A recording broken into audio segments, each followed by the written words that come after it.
We acknowledge that we are on the lands of the Anishinaabe Nation. This spot where we gather is the traditional lands of the Three Fires Confederacy, the Ottawa, Potawatomi, and Ojibwe.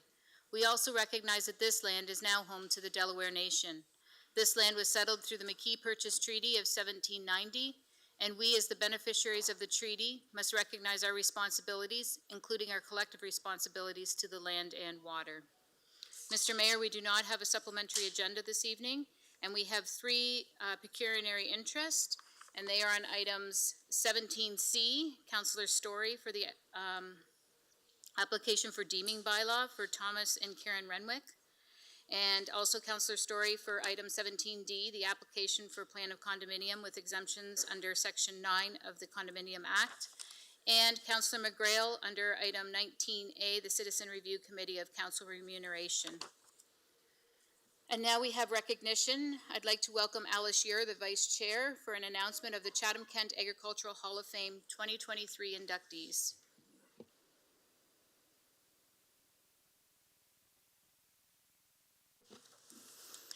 Thank you, and good evening, Mayor Caniff, councillors, and guests. My name is Alice Ure, and I am the Vice Chair of the Kent Agricultural Hall of Fame Association. On behalf of our Chair, Rick Yolton, I am presenting this year's nominees for induction. 3 men and 2 women who have provided a positive influence on agriculture in the Chatham-Kent community and beyond will be inducted into the Kent Agricultural Hall of Fame on Tuesday, November the 21st, 2013, at the Hidden Hills Golf and Country Club in beautiful Unga, Ontario. The day will begin with a meet and greet at 11:30 with lunch and the induction to follow. Tickets can be obtained by calling Kathy Vanek at 519-683-2929.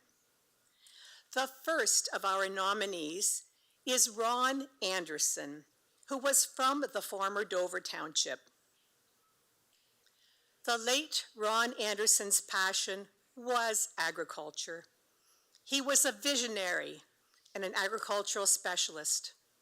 Ron oversaw the agricultural sector in Chatham-Kent and assisted many growers and agriculture businesses in their growth and expansion opportunities. Congratulations to the family of Ron Anderson. Our next nominee is Doug Arbor, who was from Chatham. The late Doug Arbor made Kent County a safer place to be. Along with his ambulance service, he promoted education and safety courses to the rural population.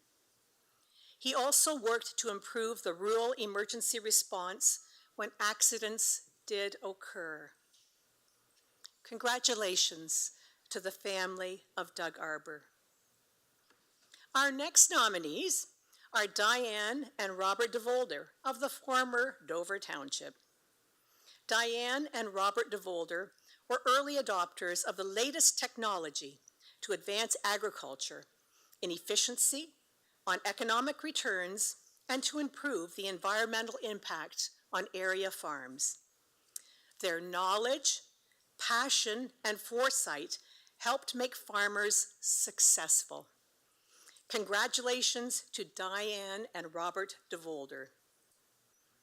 And our final nominee is Kathleen, or Kay, Quinton of the Palmyra area. Kathleen Quinton has been a vital participant in the rural area of Palmyra.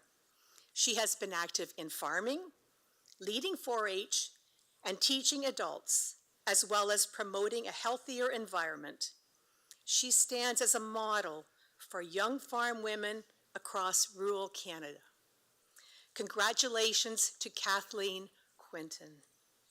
These are this year's nominees for induction into the Kent Agricultural Hall of Fame coming up in November. Thank you.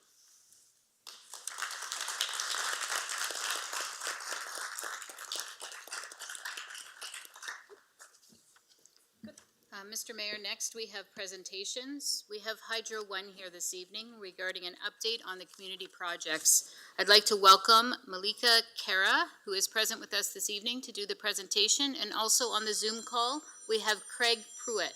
So welcome Craig and Malika.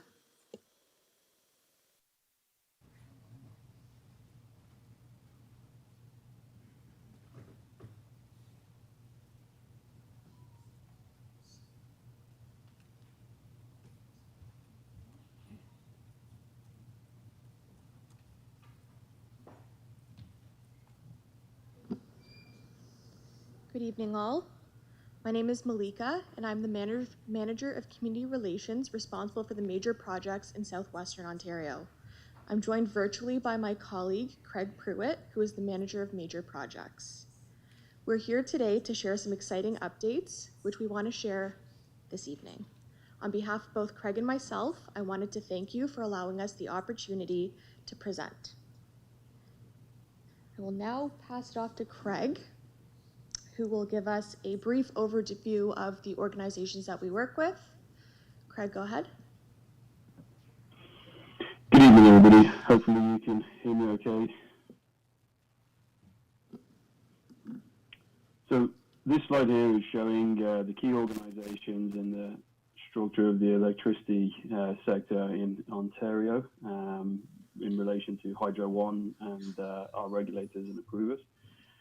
So we have Hydro One here shown at the top. We build, own and operate, maintain the electricity transmission network in Ontario, the vast majority of it, as well as a significant portion of the distribution facilities that are outside of major areas, metropolitan areas. We are overseen by the IESO, the Independent Electrical System Operator, who plans the electricity system to meet the future needs and the current needs, both from a single moment in time basis, a real-time basis every day, as well as 10, 15, 20 years out and further. And they are the body who takes feedback from the individual distributors in the area and major load clients to understand where the system needs to be upgraded or supplemented to provide that capacity. We are also overseen by the Ministry for the Environment, Conservation and Parks, who approve environmental assessments when required for the work that we do. These will be major projects, mostly in nature, and we are regulated by the Ontario Energy Board, who sets the rates and ensures prudency in expenditure for the ratepayers of Ontario. A brief overview on how the system works. So there is the generators shown on the top left-hand side of the screen. OPG, Ontario Power Generation, is obviously a large generator, and there is a lot of independent generators as well out there who sell energy into the market through the IESO, Independent System Operator. We, Hydro One, are in the next section along here, the licensed transmitter. We essentially transport energy from the generators to the distribution network. Essentially, this is the major highways, 401 type of network, 400 series highways, moving large bulk power around the province. That gets stepped down and handed off to local distribution companies. Again, stepped down and then to the homes. So the projects that we're talking about here today all reside in the top right hand of this particular slide at the transmission voltage level. Excellent. Thank you, Craig. So why we are doing all this work, the Independent Electricity System Operator, the IESO, Southwestern Ontario will quadruple by 2035. One is working to support this growth with a network of infrastructure projects that will unlock the electrification potential of Ontario's economy to mitigate climate change and help address this forecasted demand. These projects will directly support the significant projected growth in agriculture, manufacturing, and greenhouse sectors. Access to clean and reliable energy attracts economic growth, creates more jobs in the region, and supports the decarbonization goals of industries and communities. So I've got here a map of the work that we're doing currently. There are 5 major projects that have been proposed. 3 of them are under development and to be constructed. So you can see the blue line goes from the municipality I have here, the municipality of Strathroy-Caradoc to the municipality of Lakeshore. The purple line, which we call the St. Clair transmission line, goes from the municipality of Chatham-Kent and St. Clair Township.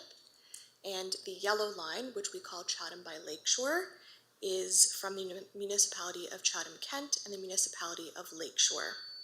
So this network of infrastructure,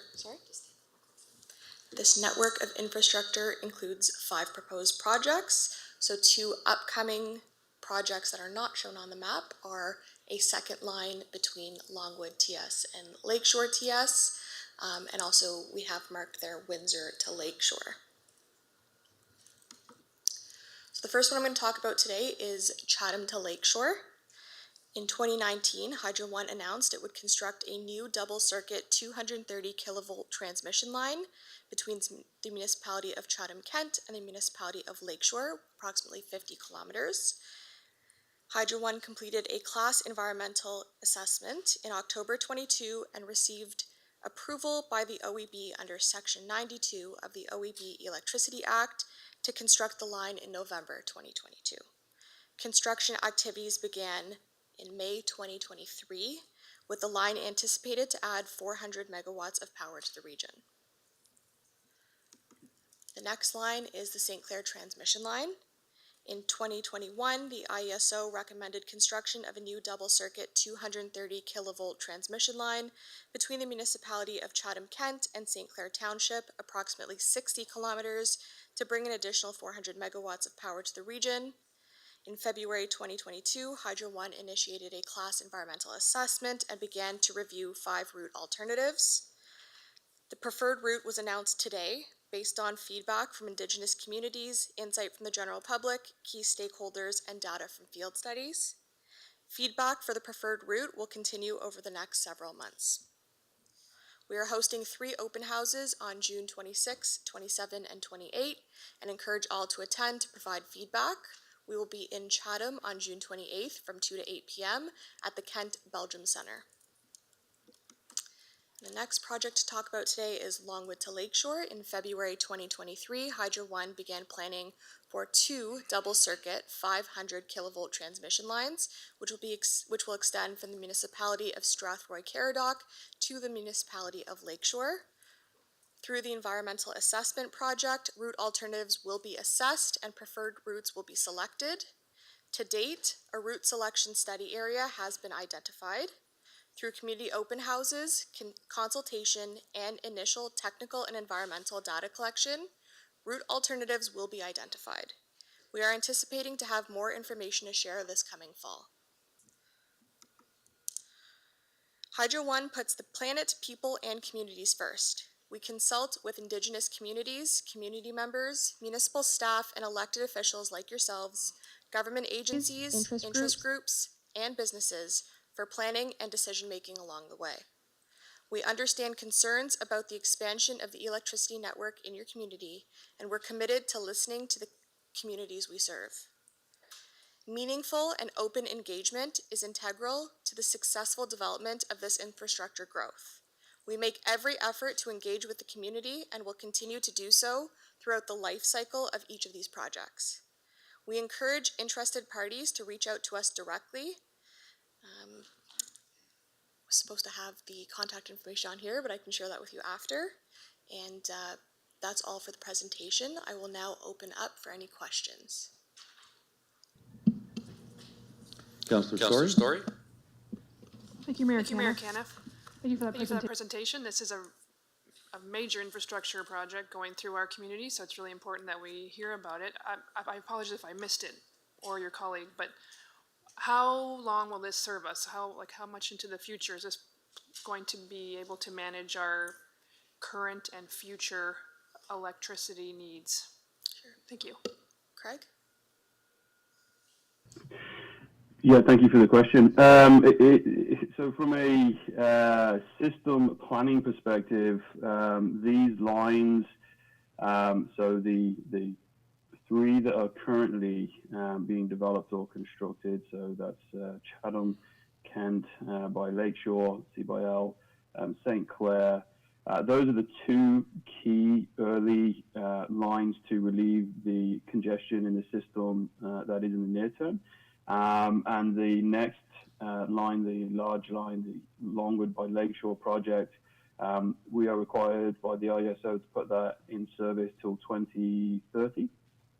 And that will relieve congestion from 2030 onwards down into this pocket, into the Lakeshore transmission station, and then radially around that. The IESO, the independent system operator, continues to study the load forecasts in the area and has expectations around demand growth that would require the second 500 line, which was mentioned here on the presentation.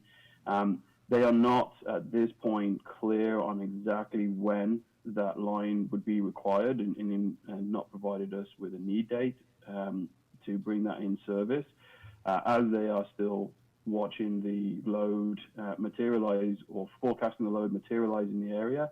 And you may have been aware of two procurement rounds for generation as well from the IESO. So there is a number of moving parts here, both on the load side of the equation and on the local generation side of the equation.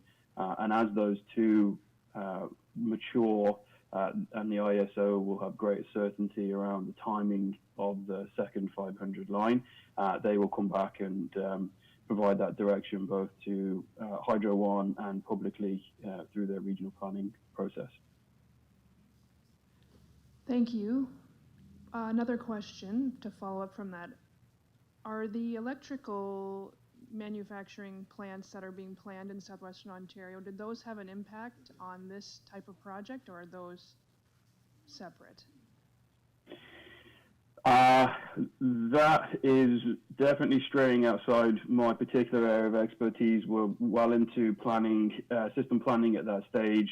My understanding is that the loads that have been forecasted by major developers and in the area known by the distribution companies does get shared forward with the IESO and is incorporated into their planning methodology. I couldn't comment as to whether a specific load center was a driving need on a particular project. I don't have that level of visibility, I'm afraid. Okay, thank you.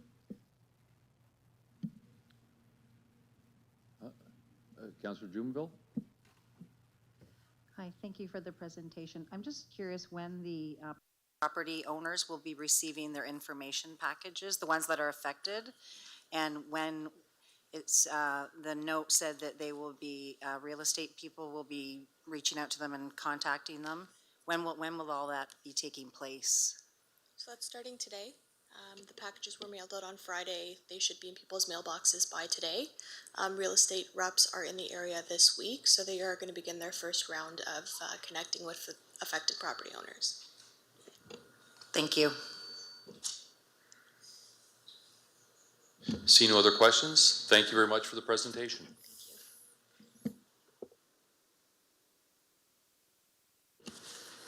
Mr. Mayor, we'll now move on to deputations. We have two this evening. I would like to remind all individuals of some guidelines for participation. For those who are joining us in person, please proceed to the podium when you are called upon to speak. You will have at least 5 minutes to speak, and there will be a timer on the screen. If you conduct yourself in any of the following manners, it will result in an immediate removal from the meeting: interrupting councillors, staff, and other speakers, derogatory statements about councillors, staff, or others, turning your camera on or off in inappropriate times, and hate speech or defamatory comments. The use of posters, signage, and literature is also prohibited. One last reminder for speakers, please do not take offense if following your presentation there are no questions from council. This is council's time to really listen and reflect upon the opinions and ideas shared with us from our community members. So we have two speakers this evening. Both are on item 17A, the draft provincial planning statement. We have Steve Pish, followed by Jim Brackett on behalf of the Chatham-Kent Federation of Agriculture.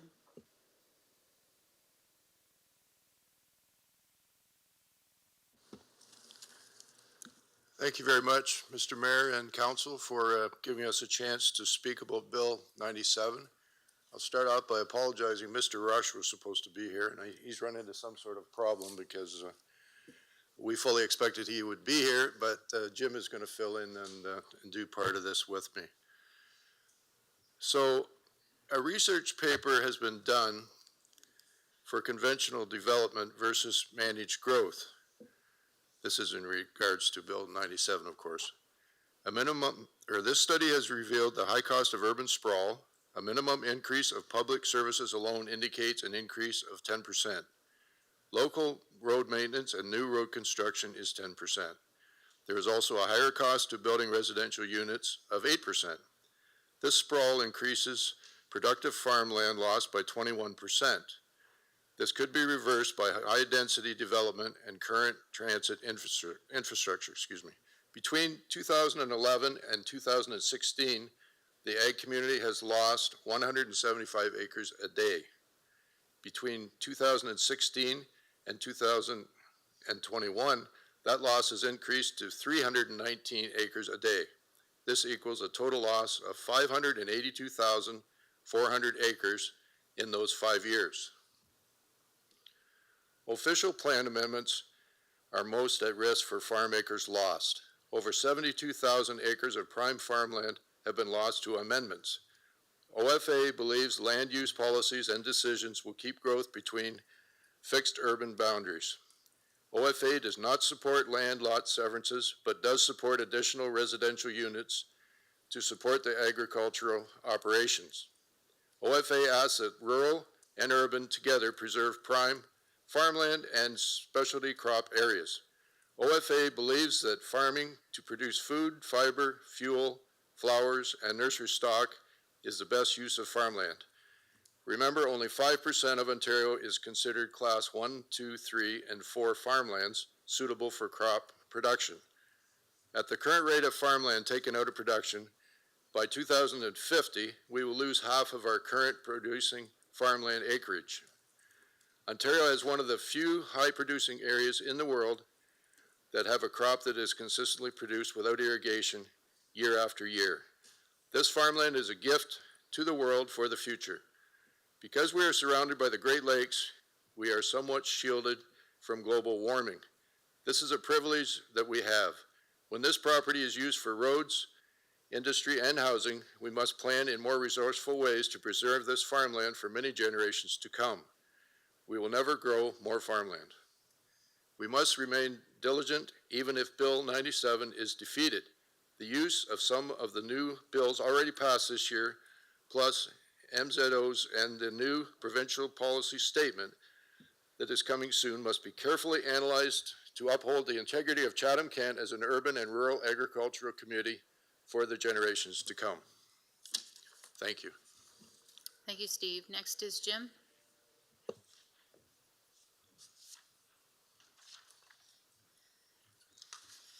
On behalf of Louis, I'd like to thank the mayor and the council as well. Some thoughts from Louis for you to digest concerning Bill 97. You will need more services, police, fire, ambulance. You will have more mailboxes along the roadside. This will probably mean the loss of rural mail delivery because of pushback from the MTO with all the stops and the traffic hazards. Garbage day collection with garbage containers on both sides of the road would hinder movement of agricultural equipment.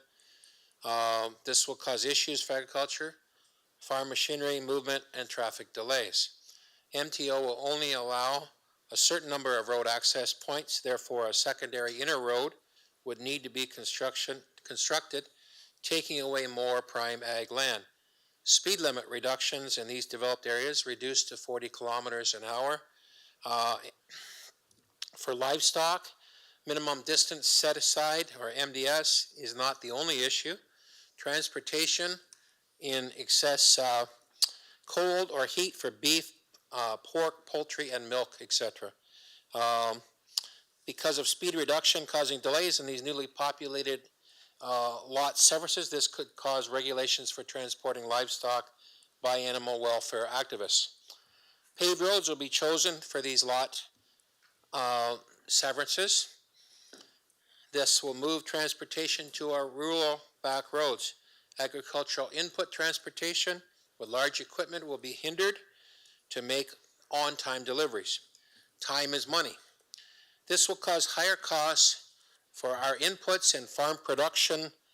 I lost my place, sorry. Farm production deliveries. Our commodity prices are set on Chicago Board of Trade. This has no reflection of our time or cost of delivery for any commodity. Too many septic systems could lead to groundwater pollution. Bill 97 could also deplete our rural groundwater supply in some areas. Municipal water would then be required for residential and livestock production. Water distribution pipelines are a huge cost to farm owners if it crosses their property. You pay for the footage of the water pipeline crossing your property even if you do not hook up. This could lead to up to 6 digits for costs per farm. This could also affect our rural road hydro distribution systems for demand. We will be faced with many of these new input costs that are being forced upon us. This will show up in our farm tax assessments. How many of these unknown increases can agriculture bear by implementing B97 without consultation? There is no designation as to farm size for allowing these severances. You could actually start a whole new housing development wherever you want. There is no stipulation, to my knowledge, as to how many times you can break down a farm into parcels that would hold 3 dwellings each. There are only some of the effects that you could face on your farm. I'm sure that more thoughts could be added to this list. As this is time sensitive, your replies in support of the OFA, KFA, and CFFO and all related commodity organizations could be sent to the Ontario government now. On behalf of Louis Rush, I thank you. Thank you. And hello, Louis. Next, we'll move on to the consent agenda. This evening, we have 5 reports that are pulled. We have 16A, Immigration and Driver of Growth, pulled by Audrey Ansel for a presentation. Item 17C has been pulled by Councillor Story as a conflict of interest, and item 17D also pulled by Councillor Story as a conflict. And then we have item 18A, Compass Group Canada contract extension, has been pulled by Councillor Sakachi and Councillor Jubenville. And the final one is 19A, the Citizen Review Committee on Council Remuneration, has been pulled by McGrail and Story, declaring a conflict of interest. Therefore, the following reports will be approved on the consent agenda. Items 15A, 17A, B, and E, and that is all. Councillor Story and Councillor McGrail, can I get you to move the consent agenda, please? So move, Mayor. Oh. What she said. Any questions? Seeing none, we'll put it to vote.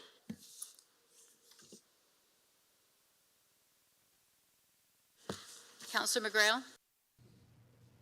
Yes. Councillor Carmen McGregor?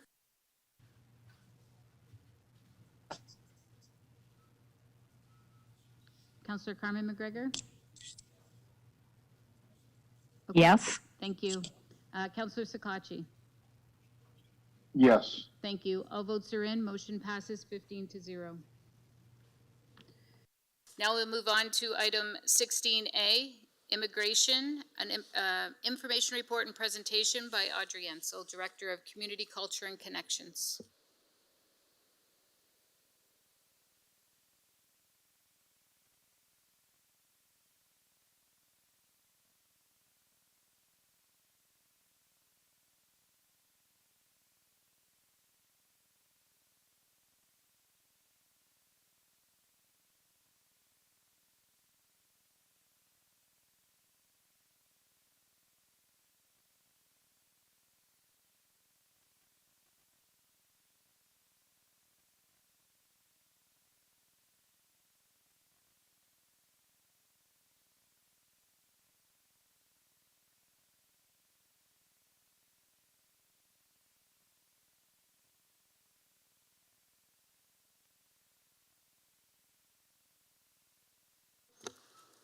Good evening, Mayor Caniff and Council. Happy to join you again this evening on 2 consecutive Mondays, but this time an update on some immigration factors in our community.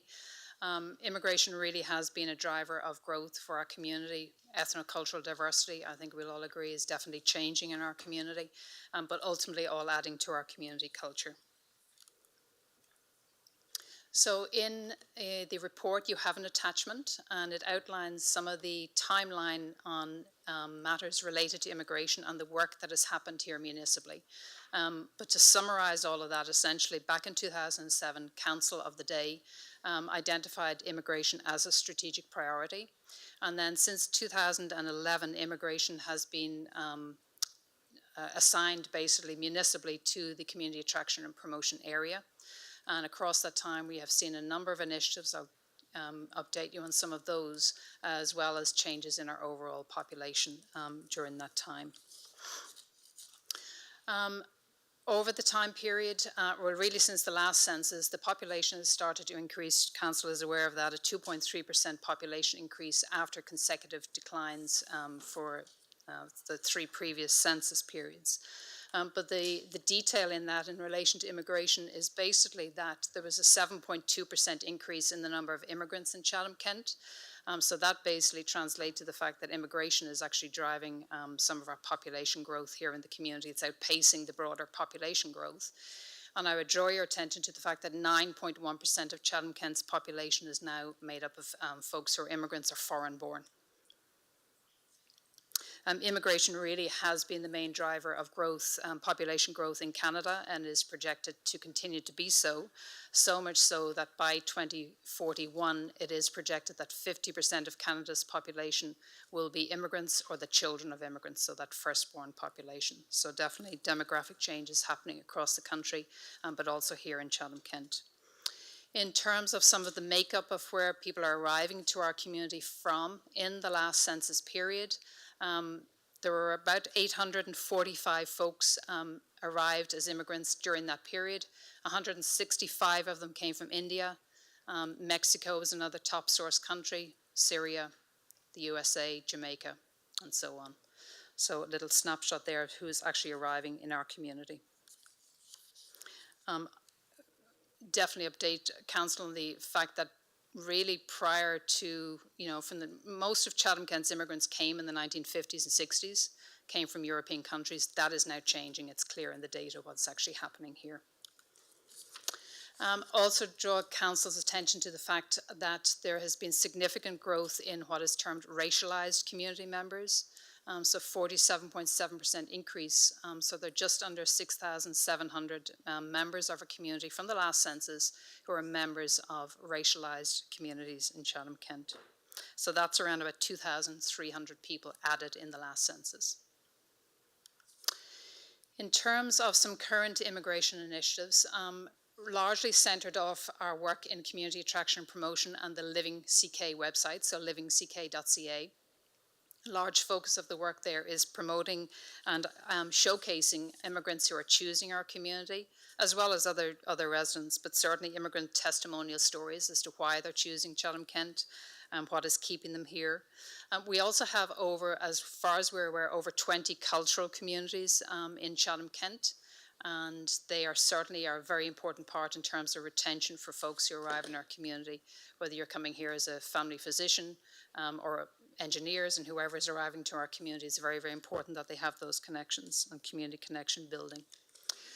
The last time I provided an update to Council was probably just around, well, certainly during the pandemic, but at the time, Chatham-Kent had been selected as one of 3 communities in Ontario to pilot an Ontario Immigrant Nominee Program. It was a regional pilot, so we were one of 3 communities selected for that.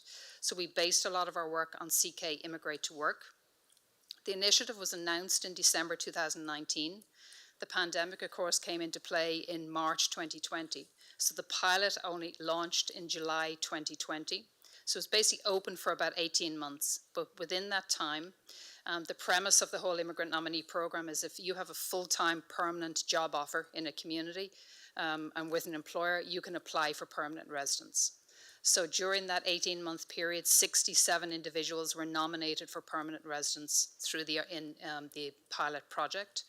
And if you compare that in the previous 5-year period, only 10 people had been nominated for permanent residence. So a significant boost to our community. I think in terms of numbers as well, if you imagine that most people typically come with somebody to the community, so if each of those 67 actually arrived with somebody in the community, that's an extra number of individuals who arrived in Chatham-Kent, and some of that data is certainly showing up in the census as well as to who's coming. But all of those folks had full-time permanent job offers in the community, which means that they're helping employers as well in terms of that talent piece.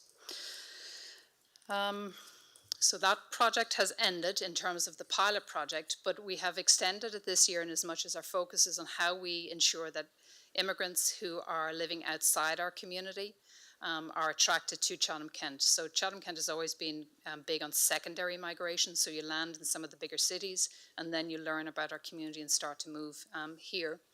So this year we're launching, in October we have a Career Expo and Job Fair, and we have partnered with the Newcomer Centre in Peel, and they are showcasing Chatham-Kent to some of their clients to encourage them to take a second look at Chatham-Kent and to come to this job fair, which is also open, of course, to our local elementary high schools and local residents as well. And I would hope to be back to council with an update on that project a little bit later.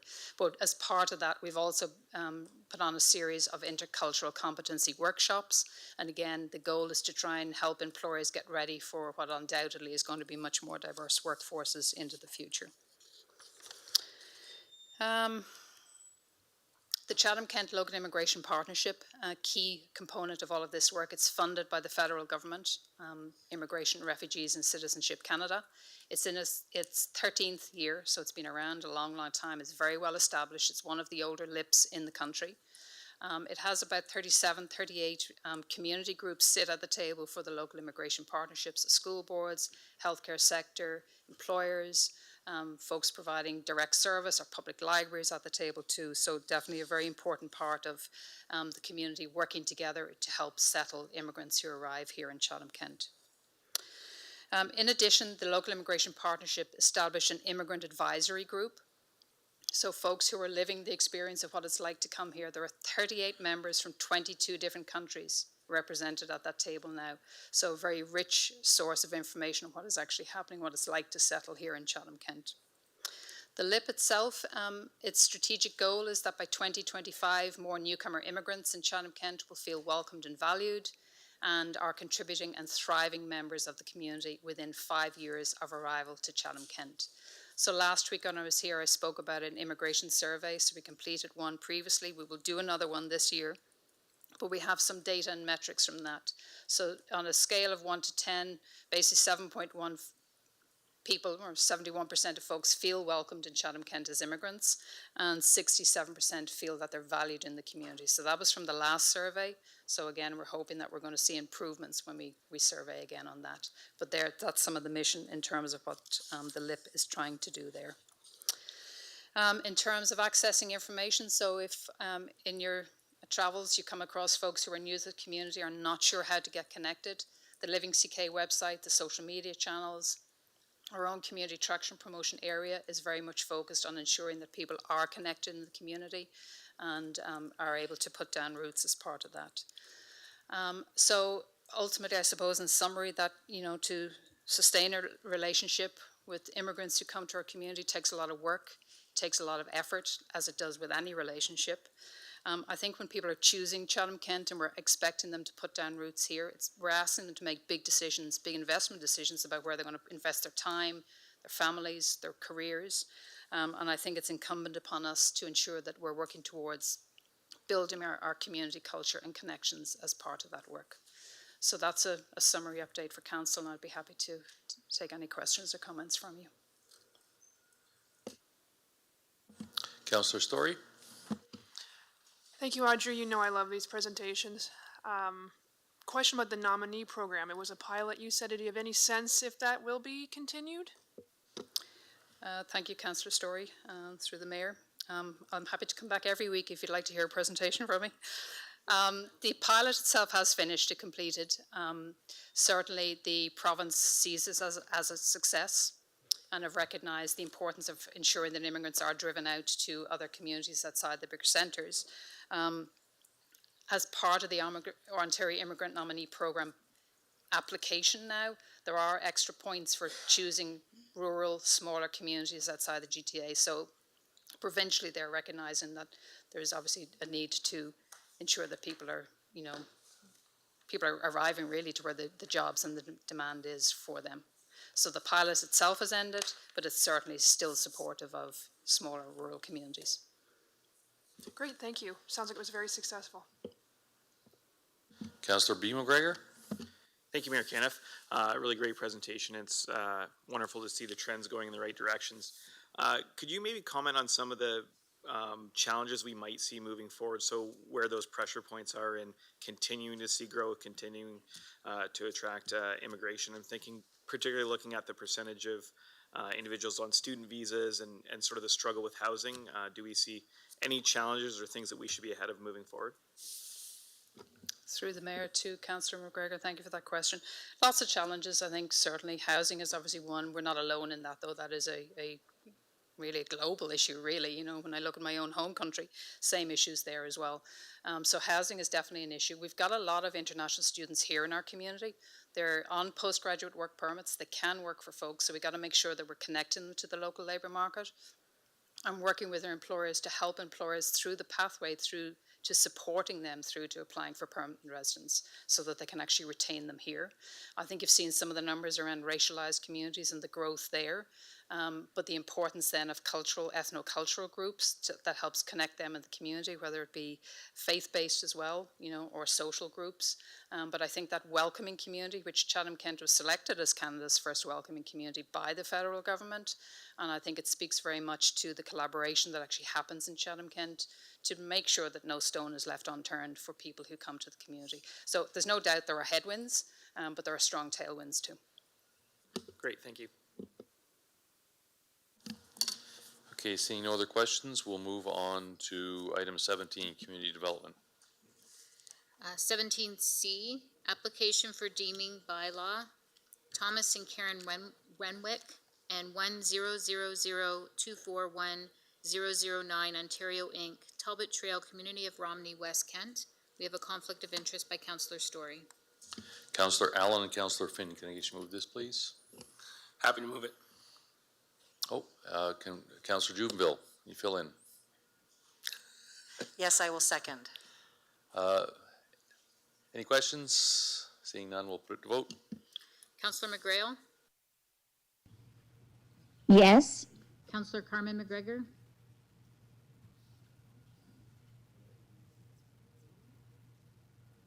Councillor Carmen McGregor? Yes. Thank you. And Councillor Sakachi? Yes. Thank you. All votes are in. Motion passes 13-0. Moving on to 17D, application for plan of condominium with exemptions under Section 9 of the Condominium Act, 10002000034 Ontario Inc., 1001 Park Ave West, Community of Chatham City. We have a conflict of interest by Councillor Story. Councillor Crew and Councillor B. McGregor, can I get you to move this, please? So moved. So seconded.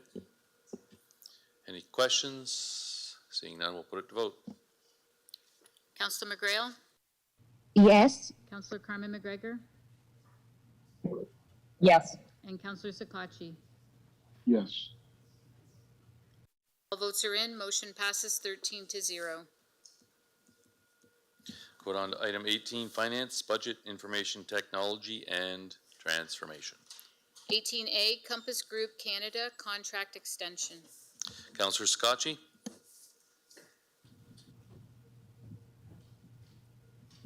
Thank you, Mayor Caniff. Can you hear me okay?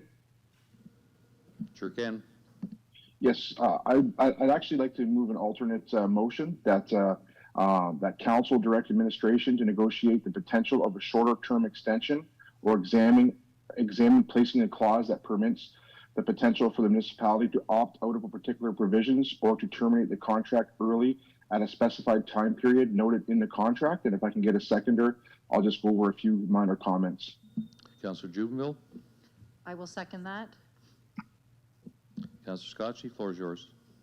Yeah, thank you, Mayor Caniff. I think that, locking into a 5-year term without going, up for bid again might be challenging. I do forecast, if you look at across the road with the old Navistar plant, as well as with the developments that we're seeing in the area, that there's a potential for some significant growth, as you're aware, in the community.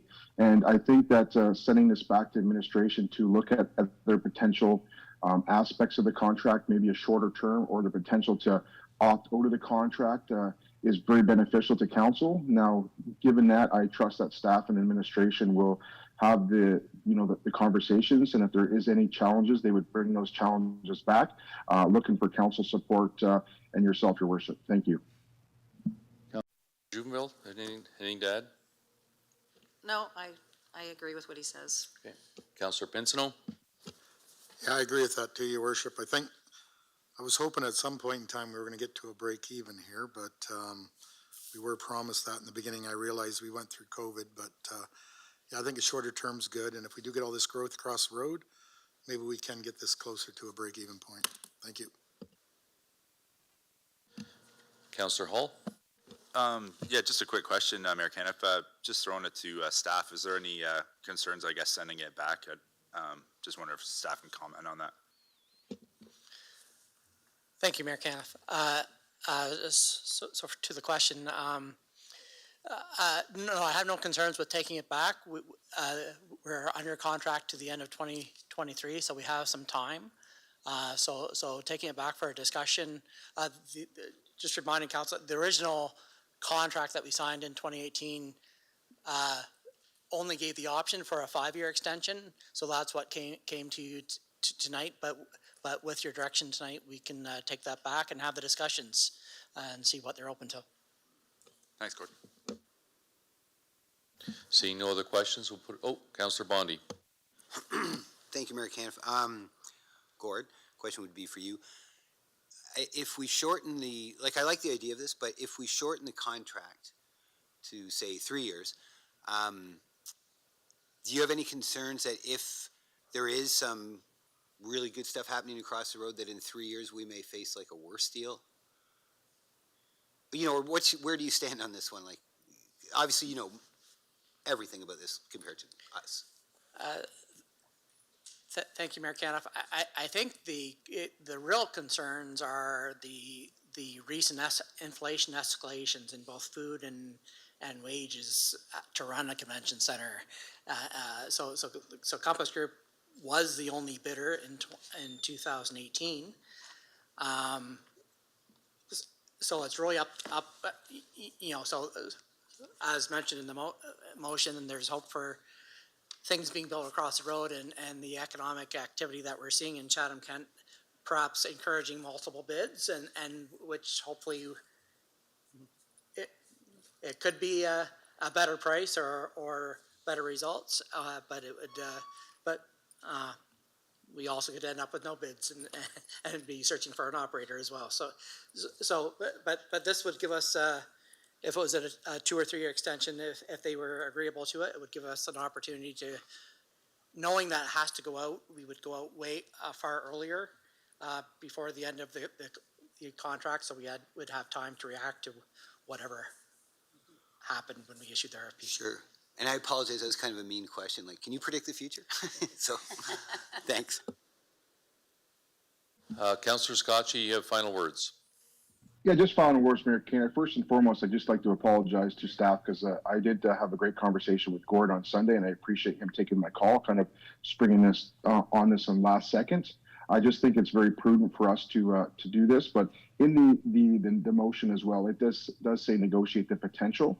So given that, staff will obviously have those conversations and then bring it back to council if they have any potential challenges in those conversations. I do recognize with inflation that there might be some challenges. I just feel that giving someone, a 5-year contract without consideration might not be necessarily the best way to move forward. Thank you. With that, we'll put it to vote. Councillor Sakachi? Yes. Councillor McGrail? Yes. And Councillor Carmen McGregor? Yes. All votes are in. Motion passes 15-0.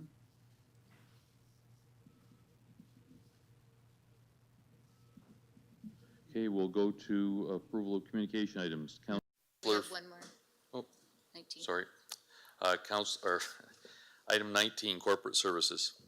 19A, we have the Citizen Review Committee on Council Remuneration, 2022 to 2026 term. We have a conflict by Councilor McGrail and Councilor Story. Councillor Hall and Councillor Doyle, do you want to move this, please? Yes, just thank you to the committee for their work on this, and happy to move the recommendations. Happy to second that. Okay, Kathy, you wanted to say a couple words? Yes, thank you, Mr. Mayor. I also just wanted to point out this evening that both Gail Hunt and Derek McGivern are here this evening from the committee. Bill Weaver, who was also part of our committee, wasn't able to make it this evening, but I did want to especially thank them for their time and attention. This is, they've been back 2 or 3 times now to the table on this conversation, so we appreciate their input. Thank you. Thanks for that. Seeing no questions, we'll put it to vote. Councilor Carmen McGregor. Yes. Councillor Sakachi? Yes. Councillor McGrail?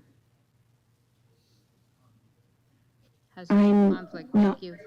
Thank you. All votes are in and motion passes 13-0.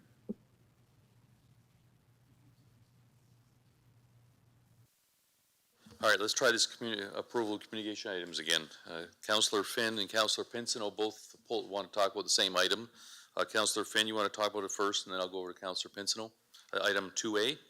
Thank you, Worship. I'd just like to make a motion that administration draft a letter supporting the,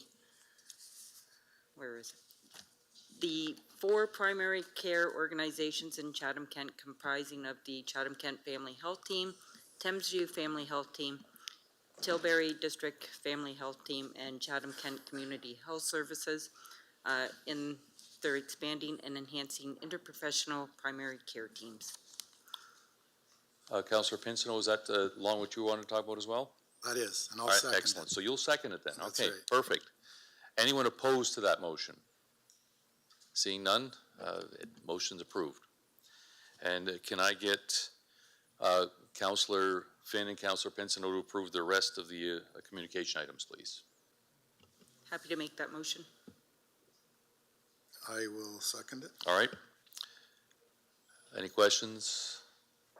Seeing none, we'll put it to vote. Show of hands. Oh no, anyone opposed? All right, just testing you there. All right. Motion passes. Non-agenda business. Councillor Wright, and then we've got Crew, Story, B. McGregor. Who else over here? All right.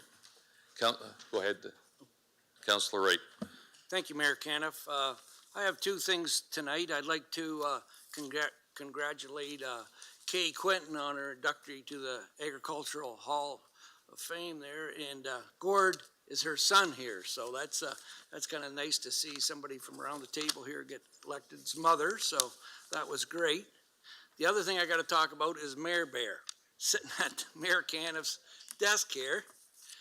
We were in Ridgetown last week, and he stopped and seen a young girl that makes bears. And this is the letter that she sent me today from her mother. The young lady's name, who has given Mayor Caniff this bear, is Amanda Brown. Amanda is 28 years old and is developmentally delayed. She cannot read or write. Despite her capabilities, Amanda has learned how to use a loom and has made 800 of these hats for Ukraine through the Loads of Love program. She has also made hundreds and hundreds of hats for local charities in Chatham-Kent. She has also made slippers, Christmas wreaths, and other things she gives to people to make them smile. It is important to note that Ridgetown and area residents have donated all the wool used to make the winter hats, and recently a large donation was given from Councillor Steve and myself, of 480 balls of yarn and a large amount of stuffing for the bears. Bears, teddy bears, yes, she now makes teddy bears for local charities, and of course, we send them to Ukraine, as every child needs to know they are loved. She recently made 50 teddy bears that were delivered to a charity in Chatham. Amanda hopes Mayor enjoys his bear. These are from Amanda's words now. This bear is for Mayor Darren Caniff, who stopped to see me and was very kind. Thank you. Amanda Brown, Ridgetown, Chatham-Kent, Ontario. Now, I also put in there that if anybody wants to donate wool, they go into the Independent News, and Amanda be sitting at the front desk doing her loom of her hats and her bears and all that. And she's always looking for donations to keep her going. Thank you, Mayor Campbell.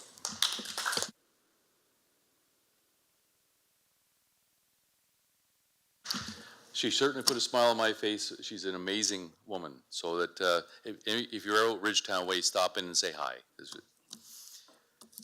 Councillor Crew, followed by Councillor Story. Oh, how do I follow that? That's a great story. June is senior month, and Mayor Caniff, former Councillor Claire Latimer, and myself last week presented the Senior of the Year Award, and that went out to Mary Williston. So I don't know if anyone's seen the presentation, but Mary, one of her, the document that they sent in, she was nominated by Councillor Finn, but it was like probably 5 or 6 pages long of her lifelong accomplishments. And the one that just stuck out in my mind was 64 years with the Chatham Goodfellows. And then the list just went on and on and on. And her whole family is volunteers. So I just want to say again, congratulations to Mary, and thank you, Mayor Caniff and Claire Latimer and our committee, the CK Celebration of Older Adults. And there will be a second part to the CK Celebration of Older Adults, October 12th. There will be a free concert for, I'm really putting it together tonight, a free conference for seniors, October 12th. So register and come on out. Thank you. Councillor Story, followed by Councillor B. McGregor. How do I follow that? Just want to congratulate Sons of Kent Brewing Company, celebrating its 6th anniversary this month, but it also just yesterday won 3 Canadian Brewing Awards in Halifax. So really exciting to see them grow so successfully and on the national stage getting that recognition for the quality of their product. And secondly, June is Pride season, which is where 2S LGBTQI+ communities and allies come together to spotlight the resilience, celebrate the talent, and recognize the contribution of 2S LGBTQI+ communities. CK Pride will be celebrating with a parade and festival and all that good fun activity in August, but June is traditionally the month where we celebrate it around the world. Thank you. Councillor B. McGregor, followed by Councillor Sakachi. Thank you. A lot going on this weekend, and just wanted to draw attention to the Alan Bazaar organized by the Chatham-Kent Muslim Association. It's this Friday and Saturday from 2 to 6 at the Chatham Islamic Center at 310 McNabb West. So there'll be clothing, jewelry, and of course some delicious food and sweets. So if you'd like to learn more about the Chatham-Kent Muslim Association, we'll see you there. Councillor Sakachi. Was there personally, just to recognize the wonderful staff members that we do have at the municipality. You know, on behalf of yourself as well, I know that you've really went out the last 4 years to put a lot of additional things in our community, and there's a lot of hardworking behind-the-scenes staff that make these events go on. You know, like your inaugural awards there, your mayoral awards, and they went very, very well. And I just wanted to take the opportunity to thank all the staff that you don't see on a regular basis for all their efforts and hard work. It goes a long way and is greatly appreciated. And finally, I just had a quick question for Mr. Dubin, and I do apologize, Mr. Dubin, for putting you on the spot. But there is a lot of change that's happened with the change to the grass bylaw, and I was just curious to see if there was any way the municipality could potentially create a little bit more of a communication with maybe some social media on some of the things that have changed, just to help kind of smooth the transition over and help to better understand some of the concerns that we are, you know, myself or I guess other councillors are fielding on a regular basis. Thank you. Through you, Mr. Chair. Yeah, we can. There's a representative from Public Works here tonight, so they're hearing the question as well. We can put something together so that there's a greater understanding in the community about some of the changes. Obviously, we sent letters for some of those properties that we're no longer maintaining, but we can probably give a little bit more information to members of the public. Hopefully that'll reduce the amount of phone calls that you get, especially if the rains come again. Much. I've got I had two quick things, but then with talking about that, first I just want to address the staff that they're amazing. We're doing a lot of things in the community collectively as a community council that staff has stepped up in a big way. The executive management team is fully on board with what's going on. They see the benefits. They want to see an amazing Chatham-Kent just like we do. So they stepped up, and there's many people. I don't want to name names. There's a lot of people that are doing a lot of great things. So I want to thank them for that. Just the festival giving went on last weekend, very successful. For those who, I don't know if anybody here, well, some people got out. They transformed the Sons of Kent. Sons of Kent was closed down, and I didn't realize it was a brewery when you went through there, and there was like about 500 people there. So it was a pretty amazing event.